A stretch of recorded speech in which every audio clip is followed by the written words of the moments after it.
Hello students, আমার চ্যানেলে তোমাদেরকে স্বাগত। শুরু করছি ক্লাস 12-এর সেমিস্টার 3 রাষ্ট্রবিজ্ঞান ক্লাস। দ্বিতীয় অধ্যায় আন্তর্জাতিক সংগঠন ও প্রতিষ্ঠানসমূহ। এই অধ্যায় থেকে শূন্যস্থান পূরণ হিসেবে যে এমসিকিউগুলো পড়বে বা শূন্যস্থান আকারে যে টাইপের এমসিকিউ পড়তে পারে সেই ধরনের ক্লাস আমি তোমাদের সামনে তুলে ধরছি। এর আগে কিন্তু আমি তোমাদের এই ক্লাসটি করিয়েছি, প্রশ্নোত্তর আকারে করিয়েছি, এমসিকিউ আকারেও করিয়েছি। এমসিকিউ আকারে করানো হয়নি, তবে প্রশ্নোত্তর আকারে করিয়েছি, এমসিকিউ আকারেও শুরু করব। তো সুতরাং এই ক্লাসটিকে প্রথম থেকে শেষ পর্যন্ত দেখবে, একটু স্কিপ করবে না। আর আমার চ্যানেলে যদি নতুন হয়ে থাকে অবশ্যই আমার চ্যানেলটি সাবস্ক্রাইব করবে, পাশে থাকা বেল আইকনটি প্রেস করে রাখবে। চলো শুরু করতে ক্লাস 12-এর সেমিস্টার 3 রাষ্ট্রবিজ্ঞান ক্লাস, দ্বিতীয় অধ্যায় আন্তর্জাতিক সংগঠন এবং প্রতিষ্ঠানসমূহ। এই অধ্যায় থেকে দ্বিতীয় পর্বের এমসিকিউ, শূন্যস্থান পূর্ণ আকারে এমসিকিউ। চলো শুরু করে দিই ক্লাসটি, কথা না বাড়িয়ে। দেখো প্রথম প্রশ্ন কি বলছে। দেখো প্রথম প্রশ্ন বলছে, ভারতের নিরাপত্তার পরিষদের সদস্য লাভ করে ড্যাশ ভারত প্রথম নিরাপত্তা পরিষদের সদস্য লাভ করে ড্যাশ খ্রিস্টাব্দে। উত্তর হবে 1950 খ্রিস্টাব্দে। পরের প্রশ্ন দেখো, ভারত নিরাপত্তা পরিষদের সদস্য লাভ করে ড্যাশ বার 8 বার। তারপরে প্রশ্ন দেখো, ড্যাশ নির্বাচনের সময় নিরাপত্তা পরিষদের স্থায়ী সদস্যরা ভিটো প্রয়োগ করতে পারে না।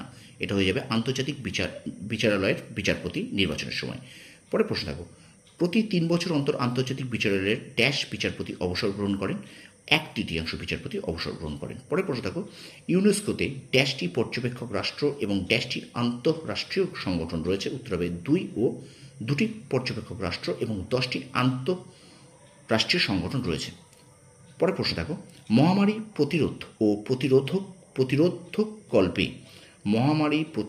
প্রতিরোধকল্পে উৎসাহ প্রদান করে জাতিপুঞ্জের ড্যাশ সংস্থা। উত্তর হবে বিশ্ব স্বাস্থ্য সংস্থা। তারপর প্রশ্ন থাকবো, বিশ্ব স্বাস্থ্য সংস্থা হু সদর দপ্তর ড্যাশ শহরে অবস্থিত। উত্তর হবে জেনেভা শহরে অবস্থিত। পরের প্রশ্ন থাকবো, আন্তর্জাতিক অর্থ ভাণ্ডারের দৈনন্দিন কার্যাবলীর পরিচালনার জন্য ড্যাশ সদস্য বিশিষ্ট একটি কার্যনির্বাহী পর্ষদ রয়েছে। উত্তর হবে 24 জন কার্যনির্বাহী সদস্য রয়েছে। তো স্টুডেন্টস, ভিডিওটা কেমন লাগছে অবশ্যই কমেন্ট বক্সে কমেন্ট করে জানিও। আমি তোমাদেরকে কিন্তু ক্লাস 12-এর 3rd সেমিস্টারের ইতিহাস, ভূগোল এবং রাষ্ট্রবিজ্ঞান ক্লাস দিচ্ছি। ভিডিওটা যদি প্রথম কেউ দেখে থাকো, যদি আমার চ্যানেলে প্রথম হয়ে থাকো, তাহলে অবশ্যই চ্যানেলটা সাবস্ক্রাইব করো, পাশে থাকা বেল আইকনটি প্রেস করে রেখো, আর অবশ্যই বন্ধুদের মাঝে শেয়ার করো। এখানে কিন্তু তোমরা ইতিহাস, ভূগোল এবং রাষ্ট্রবিজ্ঞান ক্লাস 12-এর 3rd সেমিস্টারের বিভিন্ন টাইপের প্রশ্ন পাবে। তোমরা দেখবে তোমাদের কিন্তু এমসিকিউ আকারে এমনি এমসিকিউ আছে, শূন্যস্থান আকারে এমসিকিউ আছে, তোমাদের সত্য মিথ্যা এমসিকিউ আছে, তোমাদের বিবৃতি আকারে এমসিকিউ আছে। আমি কিন্তু তোমাদের প্রশ্নোত্তর সব কিছু করিয়ে দিচ্ছি। সুতরাং প্রথম থেকে শেষ পর্যন্ত দেখবে, একটু কিন্তু স্কিপ করবে না, ঠিক আছে? চলো আমরা পরের প্রশ্নে চলে যাই। পরের প্রশ্ন দেখো, বলছে সম্মিলিত জাতিপুঞ্জের কাজকর্ম পরিচালনার জন্য একটি ড্যাশ আছে। উত্তর হবে সচিবালয়। পরের প্রশ্ন দেখো, সচিবালয়ের কাজকর্ম পরিচালনার নেতৃত্বে থাকেন ড্যাশ। উত্তর হবে মহাসচিব।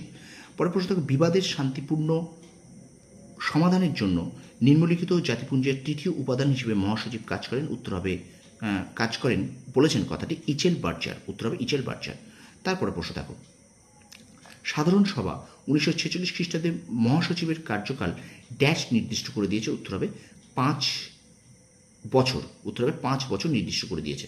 পরে প্রশ্ন দেখো, জাতিপুঞ্জের মহাসচিব নিরাপত্তা পরিষদের সুপারিশ অনুসারে ড্যাশ দ্বারা নির্বাচিত হন। এটা হবে সাধারণ সভা দ্বারা নির্বাচিত হন। পরে প্রশ্ন দেখো, দ্য ইউএন ইন পার্সপেক্টিভ গ্রন্থটির লেখক, এখানে দ্য আন ইন পার্সপেক্টিভ হবে, দি আন ইন পার্সপেক্টিভ গ্রন্থটির লেখক হলেন টমকিন্স। উত্তর হবে টমকিন্স। তারপর দেখো, United Nations peace keeping 1946 to 1967 গ্রন্থের প্রবন্ধটি রচয়িতা করেছেন রোসালিন হিগিন্স। পরে প্রশ্ন দেখো, the UN as a political institution গ্রন্থের লেখক হলেন নিকলসন। তারপর প্রশ্ন দেখো, UNO a study in essentials গ্রন্থের প্রণেতা হলেন রাধা রমন চক্রবর্তী। তারপর প্রশ্ন ড্যাশ হলেন ইন্টারন্যাশনাল গভর্নমেন্ট গ্রন্থের রচয়িতা। উত্তর হবে ইগলটন। তারপর প্রশ্ন দেখো, সাদ্দাম হোসেনকে মার্কিন প্রশাসন ড্যাশ সালে ফাঁসি দেয়। উত্তর হবে 2006 সালে। এরপর প্রশ্ন দেখো, শান্তিরক্ষামূলক কার্যকলাপ বল প্রয়োগ নয়, এটি হলো সনদের 6ষ্ঠ অধ্যায়ে বর্ণিত ব্যবস্থার বেশি কিছু বলেছেন এখানে হ্যামারশিল্ড। পরে প্রশ্ন দেখো, বিশ্ব ব্যাংকের বোর্ড অফ গভর্নর্স বা পরিচালক পর্ষদের মিটিং অনুষ্ঠিত হয় ড্যাশ বার। উত্তর হবে 1 বার।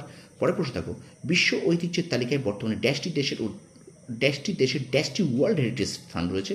এটা 168টি দেশে 1223টি ওয়ার্ল্ড হেরিটেজ স্থান রয়েছে। এবং শেষ প্রশ্ন এখনকার শূন্যস্থান পূরণে ড্যাশ বলেছেন শান্তিরক্ষা হলো এক ধরনের কৌশল যা বিরোধ প্রতিরোধ এবং শান্তি স্থাপনের সম্ভাবনাকে প্রসারিত করে। উত্তর হয়ে যাবে বুত্রাস খালি। সুতরাং এই প্রশ্নগুলো তোমরা একটু ভালো করে খাতায় লিখে নাও, প্রথম থেকে শেষ পর্যন্ত দেখবে।